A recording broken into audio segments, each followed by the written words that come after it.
Hey everyone, and welcome to This Explainer. Today, we're diving into a really deeply philosophical and theological text about how we, as humans, navigate life's absolute toughest, most unavoidable challenges. It's this incredibly fascinating analysis that contrasts our natural, everyday instincts for self-reliance against the concept of divine support. Whether you're a theology student or honestly just curious about how different frameworks understand human resilience, there is just so much to unpack here. So let's get into it. Right off the bat, the source uses this powerful, singular metaphor for hardship, the storms of life. Now, we aren't talking about mild inconveniences here or, having a bad hair day. It specifically uses this storm imagery to describe those sudden, overwhelming, chaotic hardships that just roll in and completely upend our reality. It's a brilliant way to frame the conversation, really, because a storm isn't exactly something you can negotiate with, right? You can't just punch your way out of it. You basically just have to figure out how to survive it. And that brings us directly to a really crucial question. When that inevitable storm hits, whose strength do you actually rely on? It's so easy to sit around discussing abstract theology, but the source text forces us to anchor these concepts right into our own personal realities. If you are standing in gale force winds, metaphorically speaking, of course, do you instinctively look inward at your own capabilities, or do you look outward? Keep that question in the back of your mind, because how the source answers this pretty much sets the foundation for everything else we're about to explore. Okay, Section 1, Limits of Self-Reliance and Why Human Capability Falls Short. Moving into the text's very first major argument, we hit this crucial assertion: human capability is inherently limited. Now, we live in a culture that absolutely champions extreme self-reliance, right? It's that whole idea that if you just work harder, grit your teeth, and pull yourself up by your bootstraps, you can overcome absolutely anything. But the text, it argues the exact opposite. It suggests that our personal reservoirs of energy, our emotional fortitude, our physical strength, they all have a hard ceiling. Think of an elite marathon runner finally hitting the wall at mile 20. The mind is entirely willing, but the physical reserves are just gone. When a true storm hits, it doesn't just test that ceiling of ours, it completely shatters it. Building on that limitation, the text points out a pretty stark reality. Without external divine intervention, a person easily becomes overwhelmed. Actually, the specific wording in the source is super fascinating here. It talks about the implication of needing to be carried, and that tells us that human strength alone might just straight up fail during significant hardships. Imagine trying to tread water in the middle of a hurricane.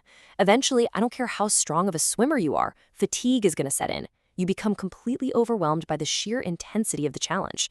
The source argues that this state of being overwhelmed is the natural, unavoidable endpoint of pure self-reliance when you're facing profound hardship.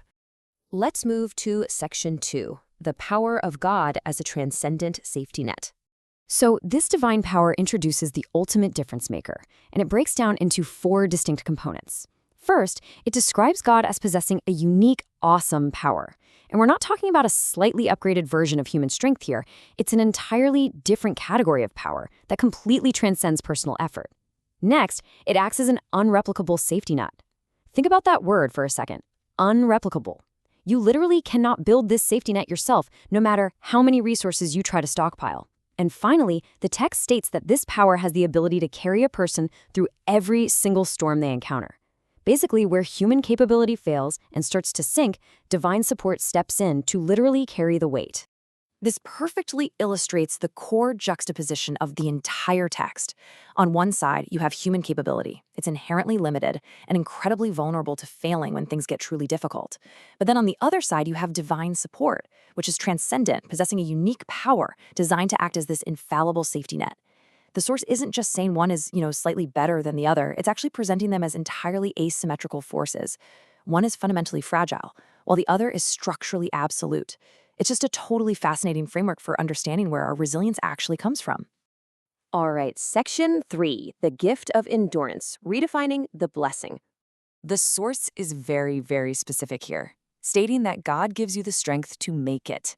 This right here is the primary practical nature of the blessing being discussed. And honestly, it's incredibly grounded. The text doesn't claim that divine intervention is going to magically make the storm disappear, or that your hardship will suddenly become super easy. There is no magical skip button for life's miseries. The promise, according to this specific framework, is simply the empowerment to survive. It's the strength to just put one foot in front of the other when literally everything around you is falling apart. It's the strength to just make it. Which brings us to a really important clarification about how the source defines blessings. When the text talks about spiritual and physical blessings, it is very careful not to just list off specific physical rewards. We're not talking about material wealth, a sudden promotion, or a huge financial windfall.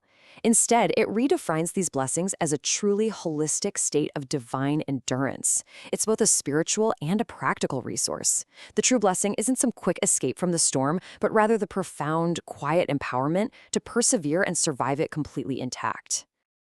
Ultimately, this gift of divine endurance is exactly what empowers a person to navigate those darkest, most difficult seasons of life. It connects perfectly back to that singular metaphor of the storms we were talking about earlier. The source argues that regardless of the specific circumstances, no matter how chaotic or crazy the season gets, this divine endurance is the mechanism that ensures a person isn't ultimately destroyed by the challenges they face. It is the practical, everyday application of that transcendent power we discussed. So I want to leave you with this to think about. In your own most difficult seasons, when the storm is at its absolute worst, are you stubbornly trying to walk under your own limited strength? Or are you willing to be carried?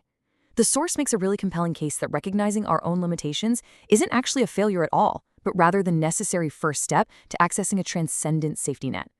Thank you so much for joining me for this explainer. I really hope this structured look at the text has sparked some deep curiosity for you today. Keep learning, and I'll see you next time.